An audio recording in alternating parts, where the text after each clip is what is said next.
What's up? Straight from the chest. Guys, my name is Justin Groth, and I want to welcome you to another episode, another edition of Straight from the Chest podcast. Guys, if you're new to the channel, welcome.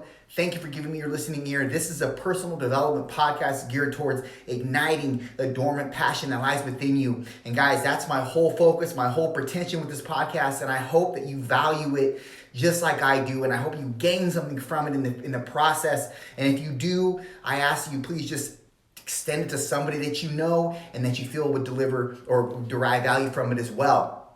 On that note, guys, the ones that are new, again, welcome. For those of you that are old and been with me for a while, thank you for giving me your listening ear as well. I very much appreciate it. Guys, we like to do a little segment on this podcast called We're Not Friends. And like the title entails, guys, we're not friends if you are one of those people that tags me in that push-up challenge that we're doing now. I don't know what this is, but don't tag me in the push-up challenge, the 30 for 30, the 10 for 10. You know why? Because it's just not difficult. And I don't want to be, I'm not going to do it. I'm not going to do it. I don't care how many tags I get. I don't care how many nominations I get. I'm never doing it. It's so dumb. It's so dumb. Who started that? A dummy started that. That's who started it. I'm just playing. But for real, it's so easy. Who cares? You can do 30 push-ups. Like, do something hard. If you're going to tag me or nominate me for something, pick something that's hard. Like, I don't know, 50 reps with 2 5-gallon Culligan water jugs on your shoulders in lunge style fashion. Like, I'll do that. Nominate me for that. I'll do that. But 30 push-ups, what is that? Come on. It's junk. It's easy. Don't tag me in that. Don't nominate me. I don't want to be nominated for it. Stop nominating me. Anyways, and side note, okay, we get it. You're working out at home. We all are. Stop posting your home workouts. Enough. We know you're working out. That's great. Keep it to yourself.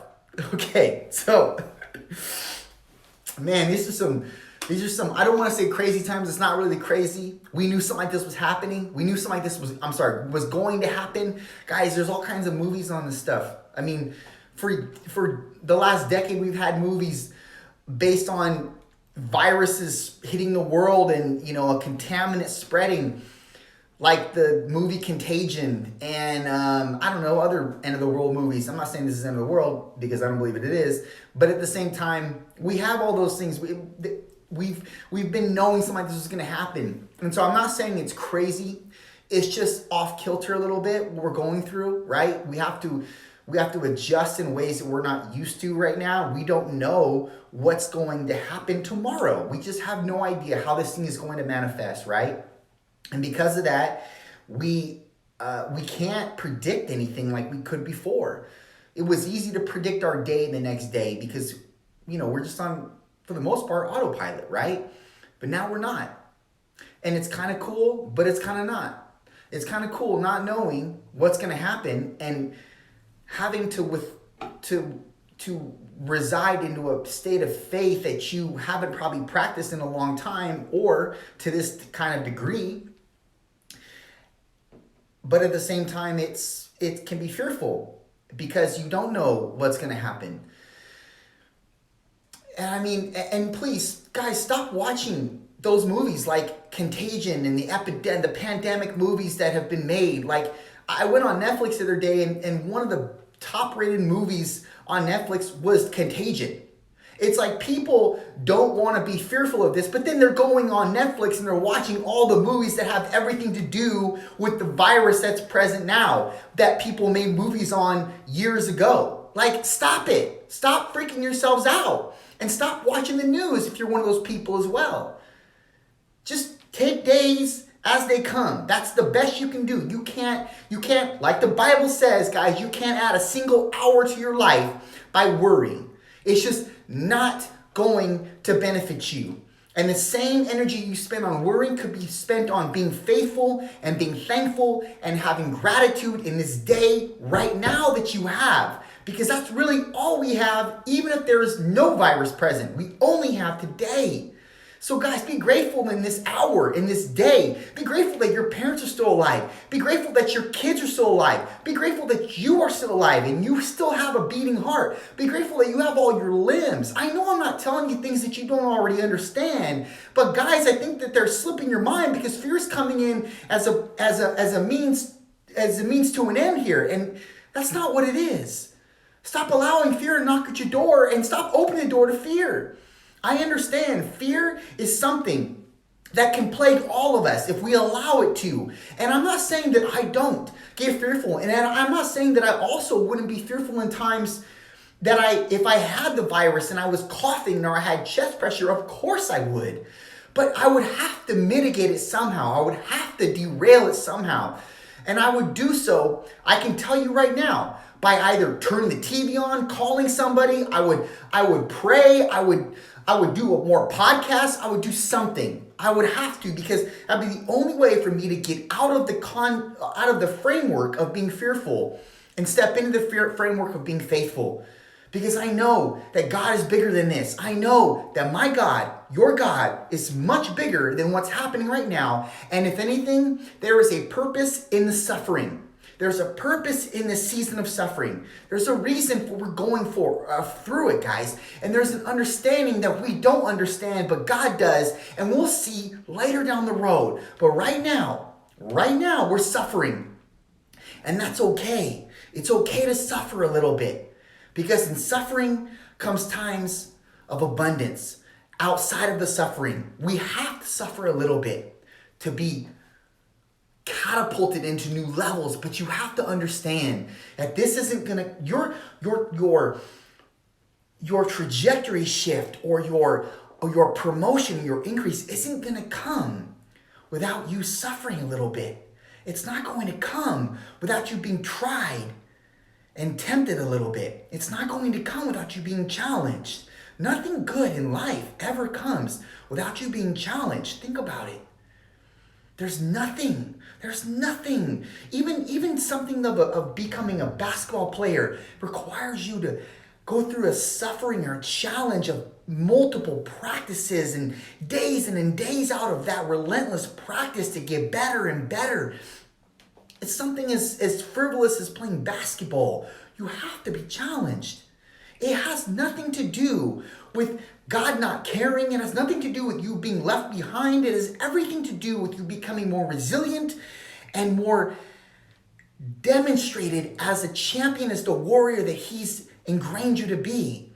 There has to be some type of chiseling. There has to be some type of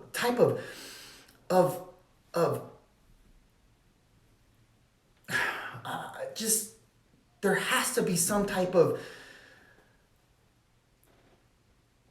I can't even choose my words. I got so many things going through my head right now. But I just want you guys to understand that there has to be some type of suffering in order for you to break through to the season that you were called to be in. And it just sucks that we're all having to go through this right now. I understand. And there's going to be lost loved ones along the way. And there's going to be things that you're going to see, that I'm going to see probably, or experience that we never thought would come. But just because it's coming or it may come doesn't mean that God's still not sitting on the throne saying, I understand and I got you. You got to give your faith and you got to give your alignment to the person that deserves it the most. And right now is our opportunity to do so. With great suffering comes great advancement. You're going to make this through. Well, I'm going to make this through. And you have to know this, that there's not one day that's promised, but you have today, and you're going to have this day, and to make the best that you can out of it. But you got to understand, it's not going to come by way of not being challenged. It's just, we have not been conditioned yet to understand or to be able to go through the challenges that we're going through right now. And it's tough. And it's making us doubt. But the doubting is good, because you're just doubting in the government. You're doubting in man. you're not doubting in God, or at least you shouldn't be doubting in God. Because God is the only way that we get through this thing. I'm telling you. You cannot put faith and put assurance in people. And we're finding that out more and more every single day as this world seemingly is starting to become discounted or suppressed. We're allowing ourselves to know that, look, man, I can't put trust in this. You're right, you can't. You got to put trust in the one that made you. You got to put trust in the one that aligned the stars and made the whole entire universe. You got to put trust in the one that deserves it the most.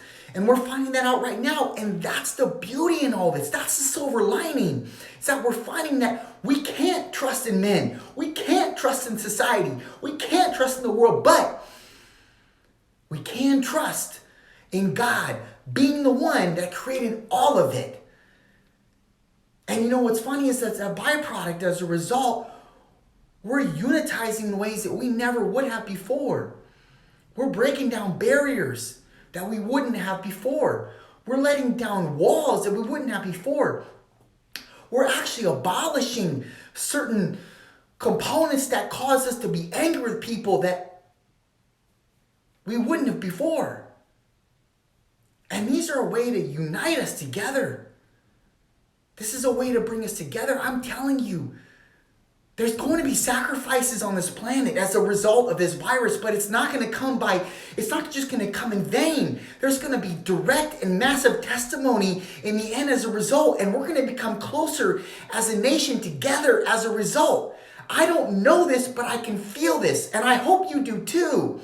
I'm not living optimally here. I'm not living in a positive bubble here. I don't believe in that shit. I believe in logical reality and I believe in pragmatic progression, and that's where I feel God is taking us. That's it. I'm just going off of my senses here, guys, and I'm not saying I'm right. You don't have to believe me. But I'm telling you that this is not done in vain. There's a reason behind this. And what the devil is going to use to come against us, God is going to use to progress us, period. And that's how you have to see this. Just taking one day at a time. That's all that matters. The sufferings, though, are not in vain. They're for a purpose. This is all en route for a purpose. And we're going to see how this all is coagulated together in the end. But it's not going to be clear to us right now because we're in the midst of fear and doubt, and we're allowing those things to convolute our process of thinking. And I understand it. I'm right there with you at times. And I say at times because I try not to allow the enemy in. I try not to watch the news. I don't really care to be updated on this shit, guys. I really don't. And I hope you would not either. I'm trying to stay in the dark because I'm trying to not live in the regard of the news and try to be casted on fear into my spirit from the news, because that's what their end game is. Like, they want to cast the fear in you. I know they're delivering breaking news, but really, it's not breaking. I don't care about it. I don't need to care about it, because what's going to happen is going to happen regardless. I'd rather just know what I need to know, and that's it. I'd rather put my faith in alignment with God because I know He's ultimately the orchestrator and handler of my life and of your life. And guys, I'm not preaching anything new here. This isn't something that I just got on the bandwagon with. I've been this way since before the virus, and I'll be this way after the virus. This is the way that I think. This is the way that I am. But it's only because of God invoking that type of property within me. I'm not going to allow this to take root in my life. I'm not going to allow this to direct me in a path that's less than I deserve. And I hope you would do the same. This does not have the end say. God does. And if God calls you home, trust me, you'll be in a way better position than you were down here on earth. It's our time right now to become aligned and to become propertized with the equipment that He's already enlaced with us. Guys, we have what we need to be great. We have what we need to have faith. We have all those constituents. And furthermore, in this process, we're in like survival mode, it seems like. Well, I just got to get through today. And yes, I understand that. But that doesn't mean that we can't take this opportunity to still thrive and not become distracted in our abilities and our talents. Guys, I'm telling you, that's exactly what the enemy loves. He loves to distract us. And I think he's in part using this to distract us from our abilities as well. He's taking churches away. He's taking the congregation aspect away. And guys, he knows that's how humans thrive, is by communication. And yes, we're still communicating online. We're still communicating through the phone. But we know it's not the same. It's not the same when we become eyeball to eyeball with somebody. It's not the same. We can't feel their energy. We can't become close to them as a byproduct. And that's exactly what the enemy wants. He wants us to be segregated. And I'm all for that in this time, knowing that we're going to come out as a more stronger knit unit in the end. And I believe that. But it's not going to come without sacrifice. And it's horrible that that's what it's come down to. But the sacrifice and the sufferings are going to lead to advancement, not only in our nation and our culture, but to each and every one of us individually. We're going to be now more thankful for the times that we can actually go to church. We're going to be now more thankful for the times that we can actually spend with people. Those things are going to be reignited within us. And that's what matters. You're going to get through this. I'm going to get through this. There is still too much for me to accomplish on this earth. There is still too much for you to accomplish on this earth. This is not done. Your time is not done. And he's counting on you. God is counting on you to reestablish that notion every single day. And look to him for the things you can't answer. And just give it up in prayer. That's it. Not worry.